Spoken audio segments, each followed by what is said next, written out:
There she is. Jill, we're just going to do a couple of minutes of this to warm ourselves up a little bit. You guys have had a little chance to warm up, but we need a couple of minutes here.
Okay, that's enough, just to kind of get things moving.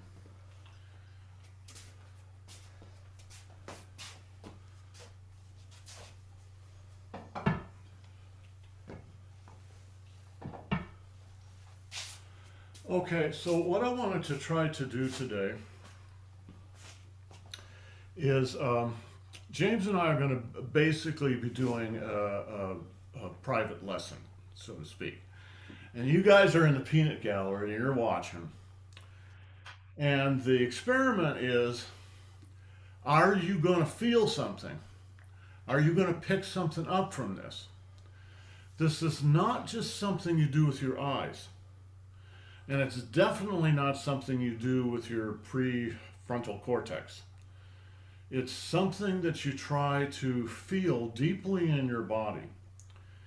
And in a way, it's no different than being in the room with the teacher and getting a feeling for what the teacher is doing, but can we do it over video? And you may be aware of some kind of direct transfer, or you may not.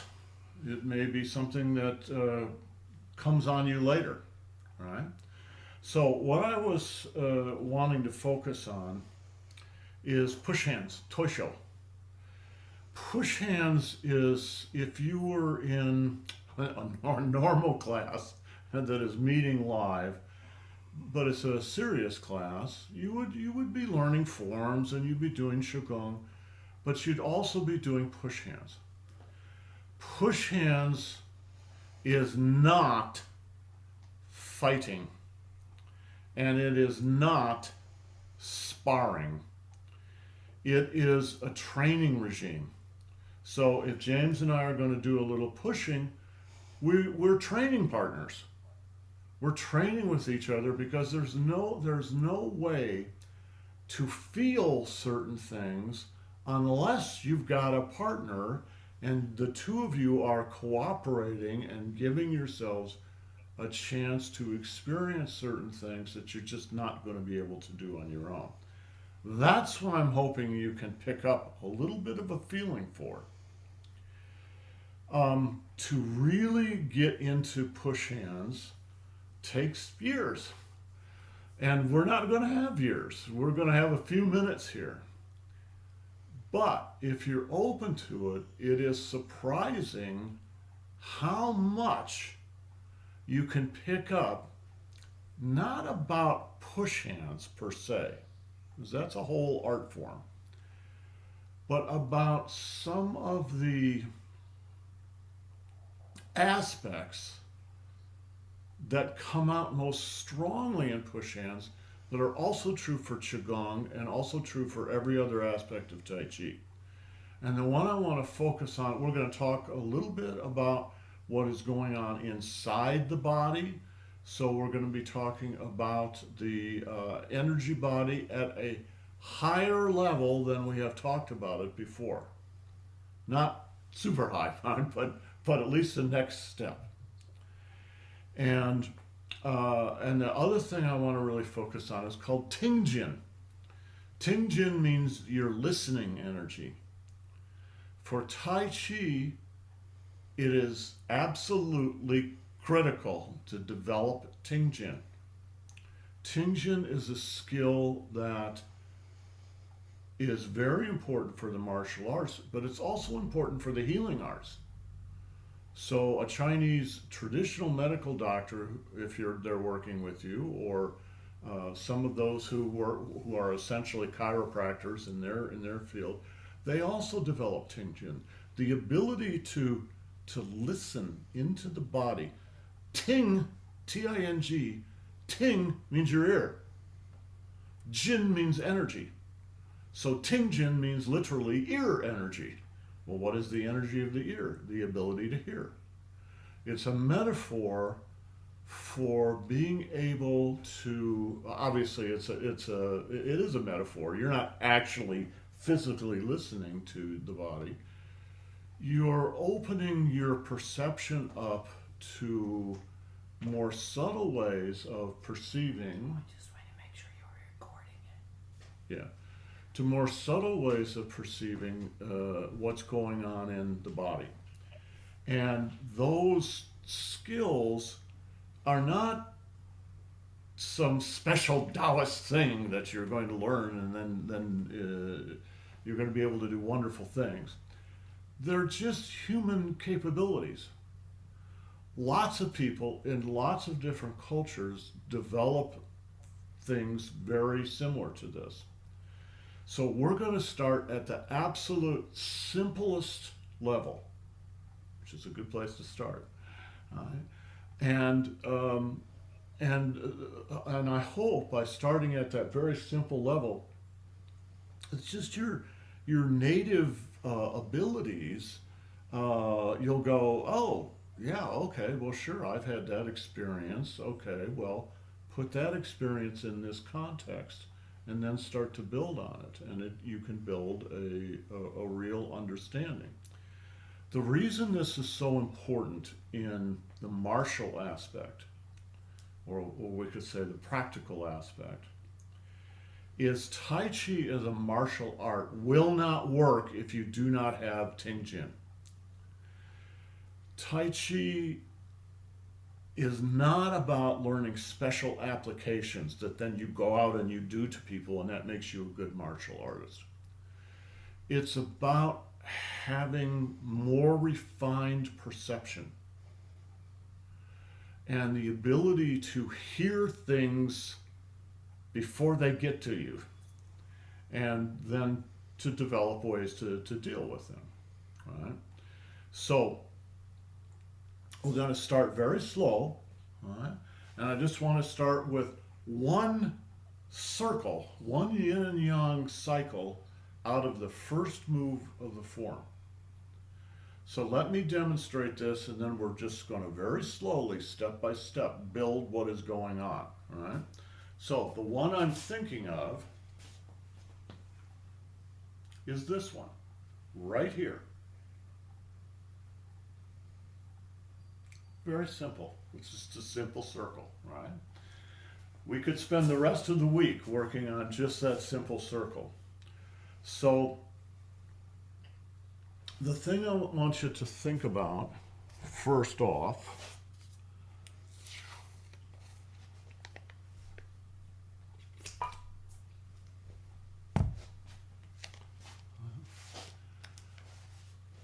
are the four energies that are in any circle. Peng, Lu, An, Qi. Very simple. The first four of the 13 energies. Peng, Lu, An, Qi. Now, I've said in the past that those energies are all created from the Dan Qian, and that's true. If you want to create Peng energy in your body, you expand the Dan Qian. Expand. I'm not raising my arms from my shoulders. I'm just expanding the Dan Qian, and my arms are floating up because they're being pushed up. This expansion is happening, and that's pushing this up. Without that expansion, it won't work. All right? It's literally like somebody's blowing up the balloon. All right? Now, all right, Lu energy. I'm going to turn the Dan Qian and move it backward like this.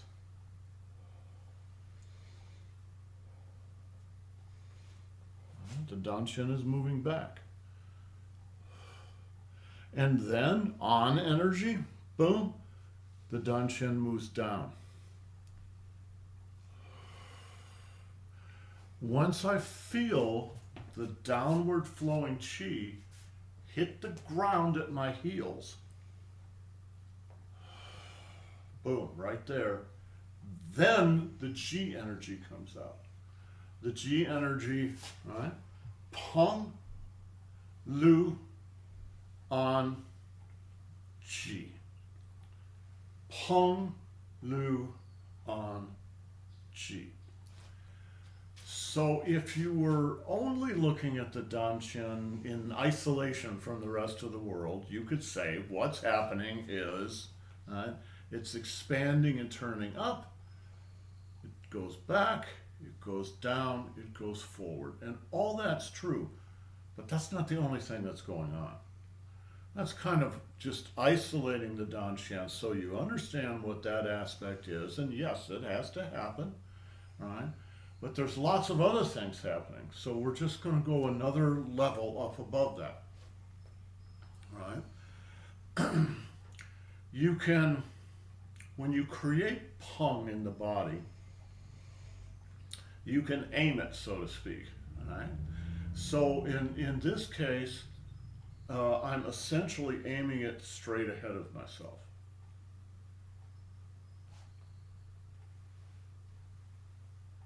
I'm not over here. I might be over here, but I'm not. I'm here. And why am I there? Because James is coming and he's going to grab both my shoulders, right? So I need to deal with him. His energy is coming in here. There's lots of things you could do, but we're going to stick with what is happening in the form. And in the form, I come up like this. I'm not grabbing him. I'm just expanding up into him. Maybe not real hard, just a little bit. Just a little bit. Why do you only want to go a little bit? Well, I have something in particular that I've decided to do to him because he's attacking me in a certain way. And in real life, guys, this all happens so fast that it's literally over in a second. But to get to there, we have to go very slowly. All right? I come up underneath his arms relatively lightly. Why lightly? Kevin, why lightly? Because you don't want to telegraph exactly what you're doing. Exactly. I don't want him fighting back. I want him to do what he's doing. So when he comes at me again, right, what's his energy doing? His energy's coming in like this. I want it to do that. Okay, his energy's coming in. Now I know what he's doing. His energy's coming in. I'm going to deal with it. If I disrupt that, there's nothing wrong necessarily with disrupting it, but now we're in a completely different game, right? And we're going to stick with the what's happening in the form, right? So I'm gonna expand up underneath him and just brush the bottom of his arms, especially if I can, right, reach up just a little bit above his elbows. His elbows are here. I'm going to reach up just a little bit above his elbows with my wrists, because the elbows are like knobs, so I can, in essence, kind of grab him this way. Now, here's where the TINGJIN comes in. And this will be, I'm kind of smiling because I know where this is, what's going to happen here. I'm going to try to work with James, and he, in good faith, will be trying to work with me. But when you start explaining this to people, it's no longer just sort of spontaneous. And what I'm going to say is, this is the gist of it. When he had his hands on me, his energy was flowing toward me, even when his body was not coming toward me. If the body's coming toward you, wow, that's really powerful. But he could just be standing there, but his energy's still coming toward me. That's what you want to listen for. Because you don't want to fight his energy flow, you want to go with it. This is absolutely critical for Tai Chi. Master Zhang used to say it this way: when you engage in, say, more advanced levels of push hands, where it's close to sparring, he said, don't fight your enemy. Help them do what they want to do. So if James is coming in, and maybe he's even going to choke me or something, right? So he's coming in, his energy's coming in.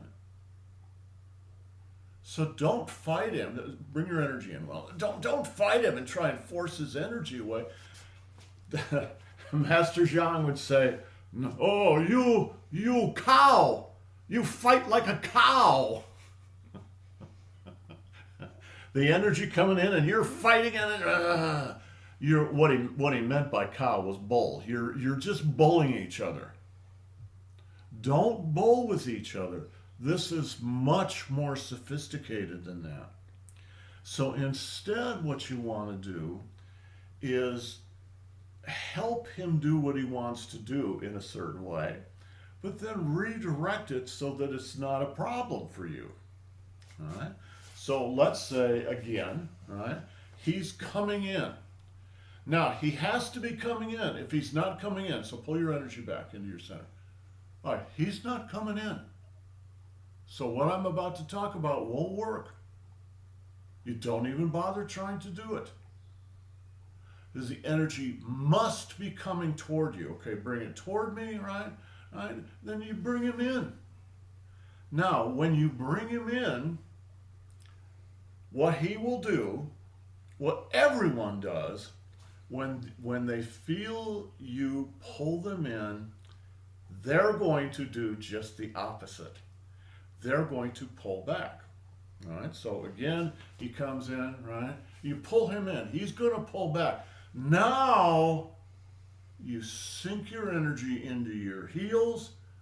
Now his energy's going backward, and now you help him go backwards. Right? All you're doing is using finer grades of perception to understand what he's doing with his energy, most of which he's probably not even conscious of. He's not even thinking about it. He's just mad at you for something, and he's going to kill you. So he's coming in and then he's going out. But you have to maintain a kind of very calm, open mind, which is why the foundation exercise of Tai Chi is meditation. You have to know where that really calm space is, and when you move into a conflict situation, you immediately move into meditation. Because you have to have clear perception. Your ears have to be clear, your eyes have to be clear. Now you think, well, that's easy, I'll just meditate a few times and then I'll do that. Yeah, well, try it. When you get into a conflict situation, even a simulated one, like push hands, as soon as you get into that with somebody that you don't know, somebody maybe who's a little bigger than you, someone who's better than you, or just maybe the first few dozen times you do it, by maybe the first few hundred times you do it, it's gonna trigger whatever stuff you've got inside to get triggered. The technical word for that is shit. It's going to trigger your shit. All right? And you think, no, I'll rise above that. Trust me, you won't. So the point of push hands at this level, you do it. You need to do it on a regular basis, month after month after month after month, and year after year. It's a depotentiation. It's to depotentiate that hidden traumatic response, which everybody has. You'll find as you do this with people that you're going to get two classic responses. Most guys, when they get a little triggered like that, will respond with aggression. Most, not all. Most women, not all, but most women, when they get triggered, respond with withdrawal. They will simply withdraw. Now, they may not withdraw physically, because here they are in a class and they kind of feel like, oh, I'm sort of obligated to do that, etc., etc. But in a certain sense, they kind of vacate their body. Where guys, it's different, right? It's all about that. Both of those responses are wrong, and they're actually simply two sides to the same coin. Aggression and withdrawal are both wrong because you lose your clarity of mind when you're in them. So you want to avoid both of those. They're completely natural, and everybody will have certain aspects of that, but they won't do you any good. Another reason for parsing this out, you are unlikely to be doing a lot of push hands with anybody in the future, but you certainly will get into an argument with someone in the future, or let's say a heated discussion. This stuff applies to any conflict situation. If you walk into that conflict situation and you get triggered either into aggression or withdrawal, now you're not really honestly engaging. You're overriding it's natural and it's understandable, etc., etc. But boy, it's hard to get anywhere with it. So by becoming more and more aware of this in yourself and doing it over and over and over and over and over, you get to the point where you don't have to respond to a trigger anymore. And you can just be cool in the situation, at least to a certain level. Right? So, for those of you that are, and you guys are all doing Tai Chi, grab somebody, grab a friend, and see if you can do this kind of thing, right? So I'm going to stick my left foot forward, right? And James is going to do his left foot. He's going to put his hands on my shoulders, right? And I'm going to ask him, okay, now, without really moving your physical body too much, just move your energy toward me, right? You can add a little body in, right? Okay, good. Now, back the other direction. Now, forward. Now, back. Okay, I could detect all that. That was the amount of energy he was giving was pretty subtle, but I was really aware of it. That awareness is TINGJIN. It's not something mysterious, although it can get mysterious. Right? Now I'm going to do it to James. The same thing. So I'm going to give him some energy, and now I'm going to bring the energy back. And now I'm going to give him some energy. And now I'm going to bring the energy back. Okay, were you aware of those shifts and changes? I mean, I don't know what you were exactly doing, but it was a push-pull. Yeah, it's a push and pull. It's very simple. Right. Now, in any, physical conflict situation, nobody's going to give you a little light thing. But this is a training regime. So you start really light so that you can realize, oh, I can detect quite subtle movements of energy. I just need to let myself be aware of that, okay? That I can use this training, all right? Now, if I'm pushing toward James, all right, then he can use that knowledge to do something with me. So maybe he does pung up underneath my arms and draws his arm. Oh, how could it? So he did. He lifted me slightly and forward. Slight lifting and forward. That works because I was already going forward. If, however, I'd been going backwards, it would not have worked. Try to pull me, yeah. It's just, we're just going to separate and it doesn't work. So there's 4 levels of this. There's touch, then there's contact.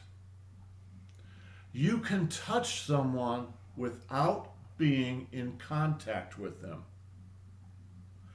Contact means opening yourself, your perception to what's going on with them. So it's not just touching his arm. It's listening. So I'm not touching his arm hard. My hand's very soft. I'm just literally listening to him as exactly as if I was a doctor listening to his pulse. Right? I have to open up and receive the energy of his pulse. If that makes any sense. Right? The doctor listening to your pulse is performing TINGJIN. And it doesn't have to be a Chinese doctor too, any doctor doing that, right? Okay, so the first thing in this movement here is you want the guys to understand that the guy's energy is coming in on you, right? So I'm going to have my energy come in a little bit, and he's going to come up and pull me in. And now I'm going to go, oh, well, I don't want to do what he wants me to do. This feels like a trick coming. So I'm going to start pulling back. Can you feel it pulling back? Sink down to the bottom of your feet and now push me back. Because I'm already going back. Question. Yes. So when you talk Danshan, Yeah. am I supposed to feel it in my abdominal muscles, or is that like No, you should feel it in your abdominal muscles. Okay, so- Absolutely. what I'm doing is not wrong? So I feel like you rotate back, you rotate forward, or you try and go this way, right? With muscle though. Oh, You feel it. absolutely, absolutely. The Danshan is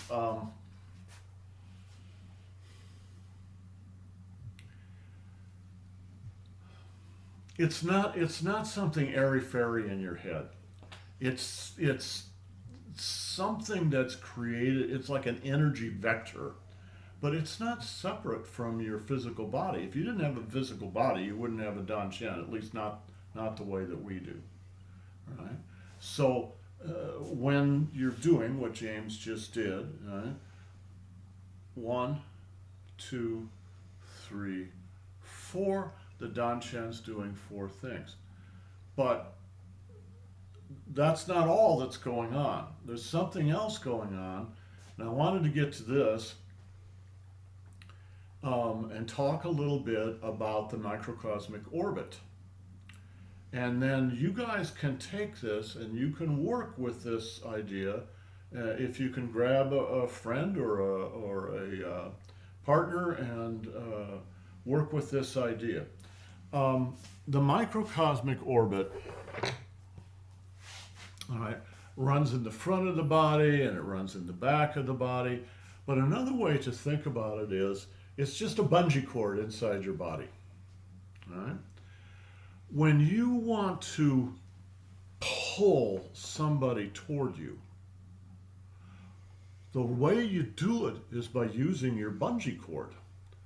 Now, yes, the Danshan is spinning backwards, and that's absolutely critical. That has to happen. But you've also got to activate this. In a sense, you can think of and you could think of this as the Zhongmai, the central equilibrium here.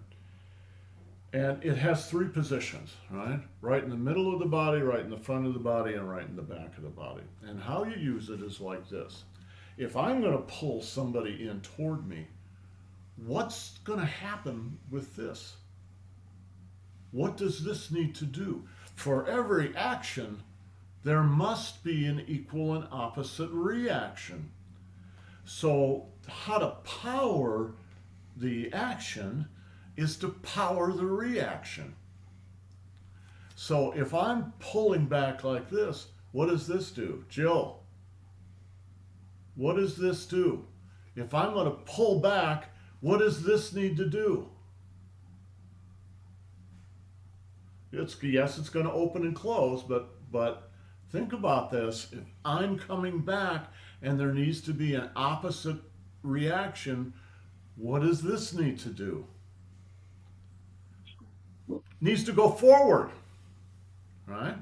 So I'll tell you what. Here, hold this upper part, right? Let's stretch it. It's just like a bring your hand over, right? It's like a bow and arrow.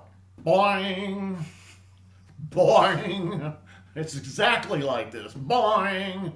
Now, if I don't use that, then the only thing I've got to do this are my muscles. My muscles are not enough. Most of the power actually comes from that little trick there. Oh, If I'm going to pull back, then that needs to boing forward. so If I'm going to push forward, boing, it needs to go back. that's so a whole new way to think about it for me. To have control of where that springy energy is to have control. Now, there's a million ways you can use that. It can get very complex, But the beginning of it is just that simplest little idea. So when you expand, I'm pulling back and I can feel the guy coming with me.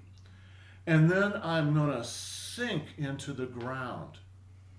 Why do I want to sink? If I'm going to push him, why do I want to sink into the ground first? Because the push comes from the ground. If it doesn't come from the ground, then the only other place it can come from is my shoulders. And your shoulders are just not that strong. Yes. So the palm, that has to come from the ground too. Yes. And then ultimately. you're up, so you have to recover down. Yes, you could say that. So- You are always. It's always the expansion and contraction from the feet up, right? It's always open and closed. All right. It's always from the bottom of the foot down to the bottom of the foot and then out again and then down to the bottom of the foot and up and down to the bottom of the foot, because you're using the ground all the time. But it's not the knees and you sink everything, right? You sink A everything. little bit ankle, a little bit knee, a big part hip, right? Yes, you have to sink the energy, the physical body. However, it's more than just sinking the physical body. All right? You also have to sink the energy. The energy is like the blue sand in here. Inside, you can sink that energy without moving your physical body an inch. On the other hand, you can really sink your physical body, but if you fail to sink your energy body, it won't work. All right? Which is why you do Tai Chi slowly, on purpose, to give yourself time to feel inside. Oh, the energy goes down. It's down at my waist, down at my knees, down at my ankles, all the way. There it touched the ground. Now you can move on to the next thing. You've got to develop that. Now, once you get it really well developed, boom, it's down and out you go. It will take almost no time at all. But as with any other skill, you have to develop it. And you develop it by doing the simple, slow version of this, right? This is one of the major reasons that Tai Chi is so beautiful, because it's very graceful. It's very beautiful, and it feels wonderful.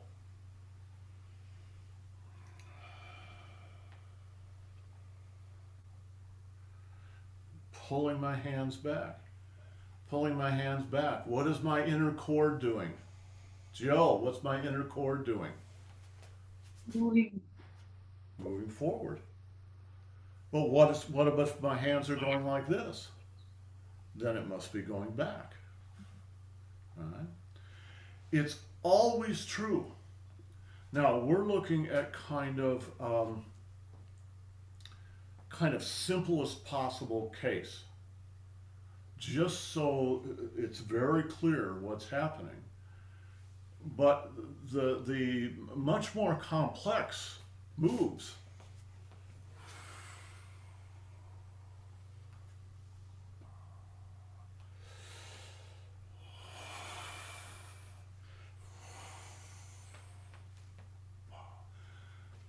everything we just talked about is happening, only it's much more complex. The much more complex. Well, how can I figure out what's more complex? Start with the simple things. Start with the simplest possible cases. And as you do the form, you'll find places in the form which work well for you for whatever reason. Maybe they're very simple, or maybe you just have a natural knack for that particular move. It's always the same for everybody. You'll find places where it's very obvious what's going on to you. They're probably going to be sort of the simple, if there's 1,000 of these in the form, and there is, maybe 5 or 6 of them will bring themselves to your attention. Grab hold of them. Grab hold of them, pay attention to them, feed them, right? And what will happen is after a few weeks, you'll start to notice a couple of more that are kind of like those, but are actually a little more complex, or maybe they're a reverse version of it or something. And over time, these little islands of clarity begin to grow until they become a continent. And that takes a lot of years, but that's how it works. And the beginning of it is just to have the kind of breakthrough that Jill just had, where she said, I never thought of it that way. Exactly. It's not like there's anything weird or esoteric about that. It's just we didn't think of it that way, right? The fact that for every action there must be an equal and opposite reaction is pretty well understood in Western culture. It has nothing to do with Taoism. But you never think about, when I pull someone in, something must be coming forward. Now, the truth is, that would happen to a degree, whether you're conscious of it or not. So if Jim threw a left toward my nose, right? So he's going to throw a left. It's coming in, right? So I'm going to just redirect his body a little bit. Boom. Let's do that again, because that's why I came all the way up here. Just punch me in the nose, right? Yes. Boom. Right? You just redirect a little bit. Something's going to go forward, whether you're conscious of it or not. Let me try that. However, You're want to going to punch me in the nose, so I'm going to go. Yeah. What? Here. Do it a tenth. Do it only 10% of what you just did. Okay. As soft as you can. Okay. All you gotta do is Listen. Exactly. Right. Don't break your ability to listen. If you get too excited, then you'll stop hearing. If you're trying to block a punch in Tai Chi, here's what you want to do. You want that the guy doesn't punch you in the nose. That's all you care about. You don't care if he punches the air. So if Jim is throwing a right toward me, right, this time he's going to throw it right? I just don't want him to punch me in the nose. All right, so go ahead and do it. All right? Go ahead, punch. He's not punching me in the nose. All right? He's 6 inches away. That's all I care about. All right? That's what Master John would do this, and then he had a way of getting in between your ribs, and you would lose your breath. He just snapped you like that. Oh shit! I strongly recommend a trip to the temple here. It's the touching part is essential. Touching is really, really important, guys. That's the thing I really miss is that kind of first degree touching on there, right? Because you all the words in the world don't make up for the feeling for this. Now, the little bit that we've been through here, what you would do if you were in a push hands class is maybe the teacher would explain this, probably in a lot less time than I spent explaining it. Explain this, and then you practice with a partner, and you just do the same thing over and over and over and over and over and over and over, and then you switch partners and you do the same thing with this new partner, because everybody's energy is different. And you need to be aware of that. It's almost like different people's energies are different colors and different temperatures, and they move in different patterns. And you just need to become very aware of that. And the more you become aware of it, the more apt you are to stay open, not to close everything down and live inside this little shell, but to stay open and feel what's going on around you. And that's what a Taoist Tai Chi master has to do. Now, he might be a very quiet person like Master Zhang. He was very quiet, right? But he was really open.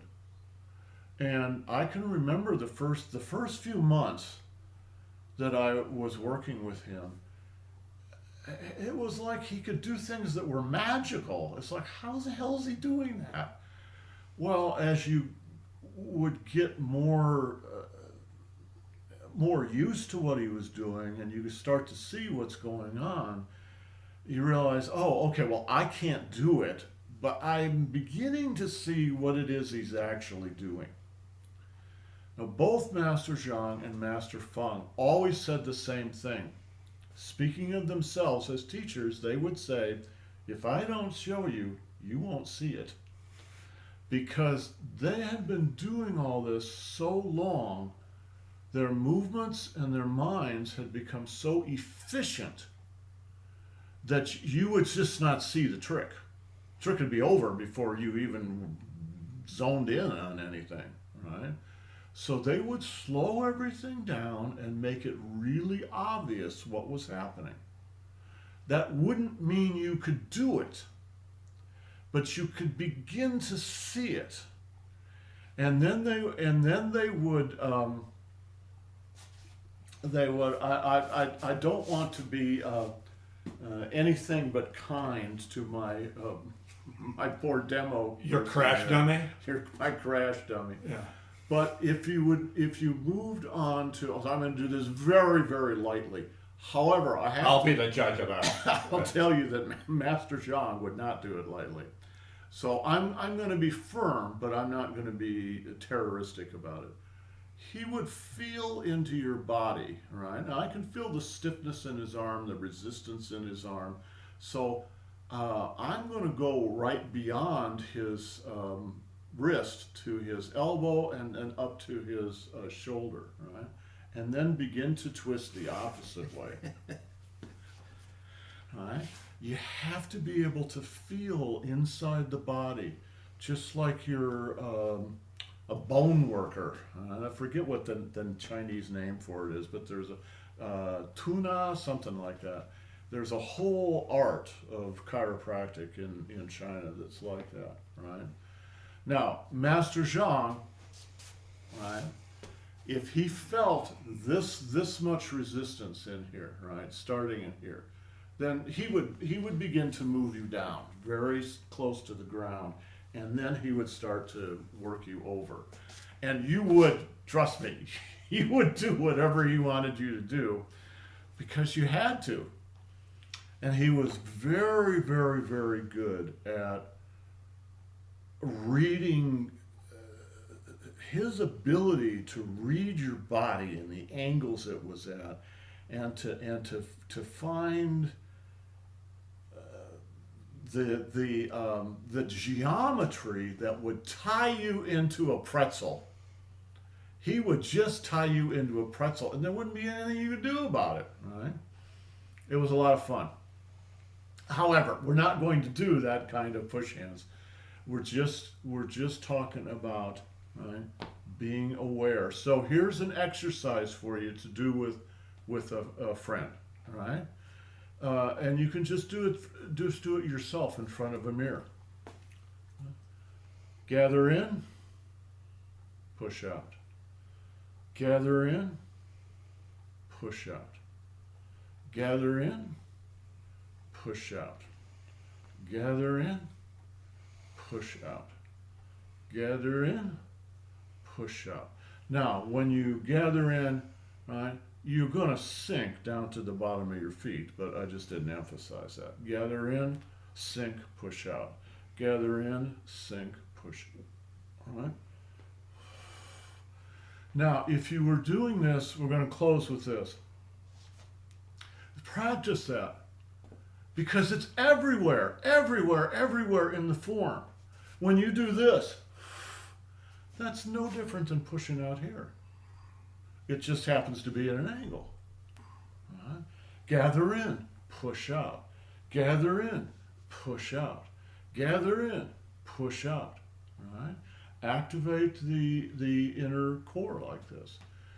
When you take this from training into sparring or fighting, it looks like this. Right? It's over. Your fingers go right into his. I'm not going to do it. Right? So you just tap, boom. Right? Pow. It's in a sense, it's about shocking his nervous system so that he can't really respond, right?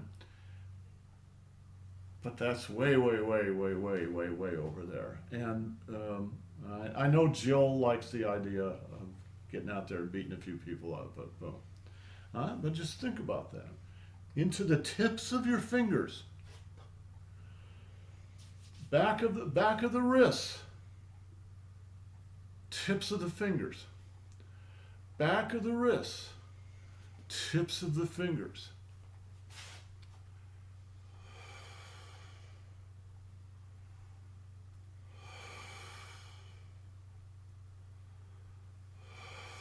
I'm watching you, Catherine. Do it. Yes. Where is the chi in your body? Where's the chi in my wrist? Now in the heel of my hand. Now in the tips of my fingers. Huh? Just because that's the natural thing you would do. Okay, any last questions? I just want to clarify. Yeah. My epiphany was about the TINGJIN. Yeah. So I was literally, it was just like the piston, so like a piston in a car. Yeah. It only moves this way. Yeah. And, it would move with your body, but I never thought of it as being a spring that went this way. Yeah. Like, Exactly. Exactly. oh, man. This is really strong. Boing. All right. And it actually will snap that fast. And you can develop that as it's like a bow and arrow. Dang. And it works just as well the other direction too. All right. So when you do this first move, all right, goes forward, goes back, comes forward, boom.